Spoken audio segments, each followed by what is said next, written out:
ठीक है। तो अगला लेसन यहाँ पे गांधी इरविन पैक्ट क्या होगा। गांधी जी चूंकि कहाँ है, गांधी जी तो जेल में है, याद करो, उनको अप्रैल में ही उठा के जेल में बंद कर दिया गया था 1930 में ही, तो गांधी जी तो जेल में थे। तो सबसे पहले इरविन क्या करता है, गांधी जी को जेल से 26 जनवरी को रिहा कर देता है। 26 जनवरी 1931 में उनको रिहा कर देता है, ताकि गांधी जी बाहर आइए, हम आपके साथ एक अच्छा माहौल बनाना चाहते हैं। ठीक है।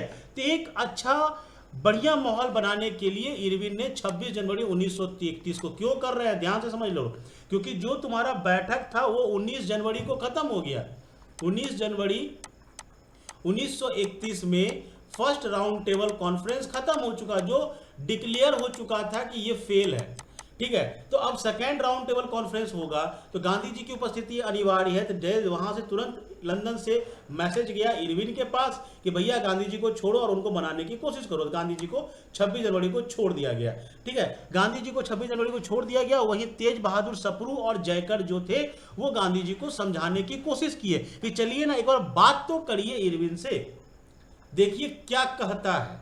तो भाई गांधी जी को मनाने की बहुत कोशिश हुई, जो शुरू हुई फरवरी में गांधी का बात होना शुरू हुआ इरविन के साथ कि गांधी जी और क्या कहते हैं इरविन में 17 फरवरी से, ठीक है, 17 फरवरी से 1931 से इरविन से बात होना शुरू हुआ with the effort of Tej Bahadur Sapru and M R Jayakar. और ये बात 17 फरवरी से बात चलते रही और ये बात कंक्लूड होती है जाके 5 मार्च 1931 में। यानी कि 5 मार्च 1931 को फाइनली दोनों एक दूसरे को मना लिए। गांधी जी इरविन को मना लिया, इरविन गांधी जी को मना लिया। That is called Gandhi Irwin pact. इसीलिए हम लोग 5 मार्च को मानते हैं कि गांधी इरविन पैक्ट हुआ। कब हुआ? 1931 5 मार्च को। बात शुरू कब किए थे? 17 फरवरी से। और बात करते करते करते 5 मार्च आ गया और गांधी इरविन में हो गया समझौता, जिसमें सरोजनी नायडू ने कमेंट भी किया था। क्योंकि ये गप कब से चल रहा है, 17 फरवरी से ये बातचीत शुरू हुई और जो कंटिन्यू रही 5 मार्च तक। समझ सकते हो कितना लंबा समय है।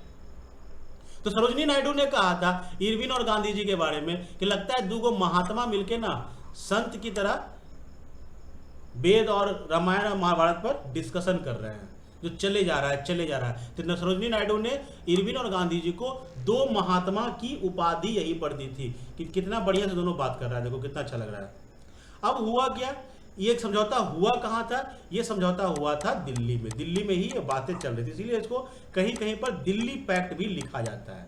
तो कंफ्यूज मत करना, Gandhi Irwin pact is also known as Delhi pact. और दिल्ली पैक्ट के नाम से जो जाना जा रहा है, इसमें क्या क्या बातें हुई, क्या क्या चीजें हुई, सबसे बात को समझो कि किस बात पर क्लियर हुआ। जैसे under the leadership of Gandhi ji Congress decided to withdraw the movement. पहला बात तो यही हो गया। इरविन सबसे पहले क्या मनाएगा कि भैया अपना आंदोलन वापस लीजिए ताकि हम लोग आगे कुछ सोच सके। तो सबसे पहला डिक्लेरेशन हो गया कि गांधी जी कांग्रेस के लीडर होंगे और ये जो मूवमेंट है ये विथड्रॉ कर लिया जाएगा। ठीक है, चलो अच्छी बात है। गांधी जी बोले ठीक है चलो मान लिए।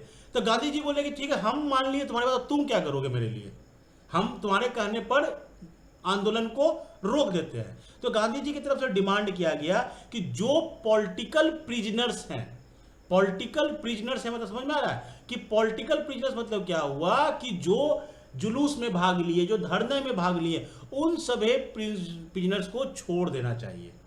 ठीक है, यहीं पर एक स्टोरी निकल के आएगी भगत सिंह की, कि कहा जाता है अगर गांधी जी चाहते तो भगत सिंह को भी आजाद करा देते, बट गांधी जी का कहना था कि वो पॉलिटिकल प्रिजनर्स की बात कर रहे हैं हम, जो नॉन वायलेंट तरीके से हमारे आंदोलन में साथ दिए, हम उसको कह रहे हैं पॉलिटिकल प्रिजनर्स। क्योंकि भगत सिंह पर आर्म्ड रेबेलियन का आरोप लगा हुआ है, जिसको हम पॉलिटिकल प्रिजनर्स नहीं मानते हैं। इसीलिए यहां पर पहला डिमांड किया गया जो राजनीतिक बंदियां हैं, उन जिन पर हिंसा का आरोप है उसको छोड़कर बाकी शेष को आप रिहा कर दीजिए। इरविन क्या बोलेगा, जो 90,000 लोगों को गिरफ्तार किया था, बोला जाओ छोड़ दिए, मान गए तुम्हारे बात। दूसरी बात बोला गया कि जो right to peaceful protest at shop of foreign cloth and liquid shop, जो आपका विदेशी सामान का दुकान है और जो दारू की दुकान है, उसके बाहर में हमको अधिकार दो कि हम वहां पर उस दुकान के बाहर में धरना उड़ना दे सके और आप तुमको रोकोगे नहीं। बोला ठीक है जाओ, दिए तुमको। ठीक है। फिर बोला कि जो नमक कानून की बात थी, बोला कि नमक कानून खत्म हुआ, विदाउट सॉल्ट टैक्स कोई भी व्यक्ति नमक बना सकता है। कहां पर? समुद्र के तट पर। तो वो भी क्लियर हो गया, ठीक है, मान लिए। फिर बोले कि कांग्रेस उसके बाद एग्री कर गई। और भी क्या बोले थे? और भी बोले थे जो जो लोग नौकरी छोड़ा मेरे समय में, मेरे कहने पर, गांधी जी कह रहे हैं कि मेरे कहने पर जो जो लोग अपना सरकारी नौकरी छोड़ दिया था उस सब का जॉब आप वापस कर दीजिएगा, उसको वापस नौकरी में लगा दीजिए, उसको त्यागपत्र को फिर से मतलब क्या करते हैं, उसको वापस लेने में आप लोग उदारता दिखाएंगे। ये सब बातों को गांधी जी की तरफ से रखा गया और गांधी जी फाइनली अंग्रेजों की बातों को मान लिए कि हम सिविल डिसोबीडियंस मूवमेंट को यहीं पर पोस्टपोन्ड करते हैं। अगला जो राउंड टेबल कॉन्फ्रेंस होगा, यानी सेकेंड राउंड टेबल कॉन्फ्रेंस जो होगा, उसको हम एक्सेप्ट करते हैं कि हम जाएंगे वहां। और कांग्रेस जो है वो धरना वरना तो देगी, लेकिन ब्रिटिश सामान का बहिष्कार नहीं करेगी। और जो पुलिस ज्यादती की है, जहां पे मारपीट की है, वहां पे हम कोई जांच उच का डिमांड नहीं करेंगे। तो गांधी और इरविन के बीच में इस प्रकार से एक समझौता होता है, ठीक है, that is known as Gandhi Irwin pact. बहुत सारे लोगों ने इसको अलग अलग कमेंट किया, बहुत सारे लोगों ने। जैसे पहला नाम लेंगे इसमें हम लोग के.एम. मुंशी, कांग्रेस के बहुत बड़े लीडर थे के.एम. मुंशी। के.एम. मुंशी ने कहा कि ये जो समझौता है ये भारत के संवैधानिक इतिहास में एक युग परिवर्तक होगा। मतलब इतना बड़ा समझौता हो रहा है कि गांधी और इरविन में कि ये पूरा चीजें बदल जाएंगी इससे, ऐसा मुंशी जी को लगा, उन्होंने कहा। लेकिन जो कम्युनिस्ट विंग था, ठीक है, जो कम्युनिस्ट विंग था, जो यंग विंग था, उनको ये चीज अच्छा नहीं लगा। बोला ये क्या मजाक चल रहा है, एक बार और आप पहले, इसके पहले भी आंदोलन को शुरू किए, जब पीक पे गया तो आप छोड़ दिए, फिर यहां पर जब आंदोलन पीक पे चढ़ रहा था तो आपने समझौता कर लिया, ठीक है। वहीं पर जवाहरलाल नेहरू और सुभाष चंद्र बोस इसकी कड़ी आलोचना करते हैं और कहा गया था कि गांधी जी ने पूर्ण स्वतंत्रता के लक्ष्य को बिना ध्यान में रखे ही समझौता कर लिया। माने हमारा लक्ष्य क्या था कि हम आंदोलन क्यों किए थे? हमारा आंदोलन करने का लक्ष्य था कि हमको कंप्लीट इंडिपेंडेंस मिले, लेकिन आपने इस बात को रखा कहां अपने समझौता में? आप समझौता इस बात पे करते कि हाँ अंग्रेज हमको कंप्लीट इंडिपेंडेंस देगा तो हम आंदोलन को बंद करेंगे, तो हुआ नहीं, तो असंतुष्ट थे। वहीं पर कुछ लोग असंतुष्ट इसलिए थे कि भगत सिंह, सुखदेव और राजगुरु को इस पॉलिटिकल प्रिजनर्स को जो रिहा करना था इसके तहत गांधी जी नहीं लिए, जिस कारण से उनको फांसी हो गई 23 मार्च 1931 को, ठीक है। तो इस प्रकार से सब चीजें हो गई। इसके बाद होता है एक बहुत बड़ा घटना। अब जब कांग्रेस ने मान लिया इस चीज को तो इसके बाद होता है कांग्रेस का एक स्पेशल सेशन। एक स्पेशल सेशन होगा, क्योंकि कांग्रेस की तरफ से गांधी जी को जाना है, तो स्पेशल सेशन ऑफ कांग्रेस होगा 1931 में। कब होगा? मार्च में। क्योंकि कांग्रेस का सेशन कब होता है? दिसंबर में होता है, तो मार्च में सेशन हुआ। और इसका जो चेयरमैनशिप था वो किसके पास था? वो था वल्लभ भाई पटेल के पास। वल्लभ भाई पटेल के पास इसका चेयरमैनशिप था।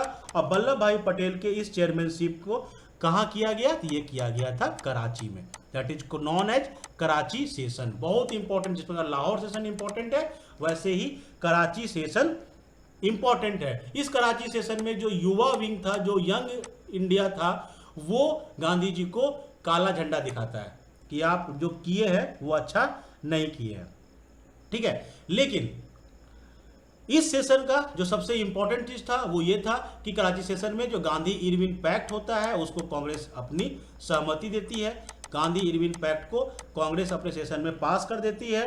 साथ ही साथ इस जो सेशन का जो टाइटल था वो था फंडामेंटल राइट एंड ड्यूटी, जो फर्स्ट टाइम कांग्रेस के सेशन में एक्सेप्ट हुआ।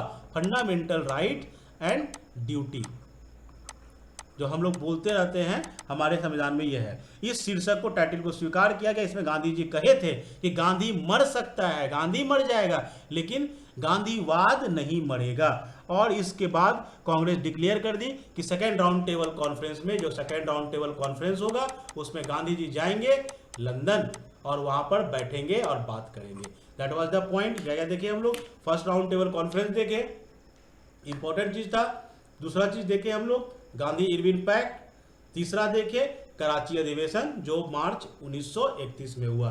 इसके बाद होगा अब दूसरा राउंड टेबल कॉन्फ्रेंस और उसके बाद चीजें फिर बदलती चली जाएंगी।